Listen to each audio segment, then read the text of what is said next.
Hi friends, welcome to my channel.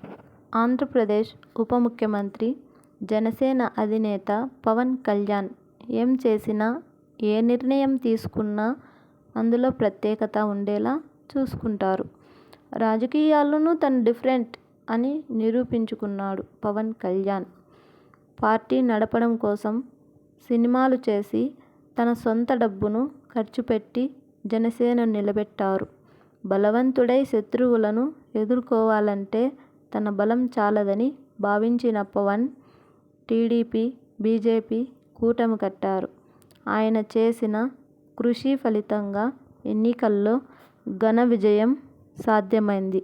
Assembly gate కూడా తాకనివ్వను అన్న వైసీపీలోని కొందరు నేతల విమర్శలను తన చేతులతోనే సమాధానమిస్తూ సగర్వంగా అసెంబ్లీలోకి అడుగుపెట్టారాయన.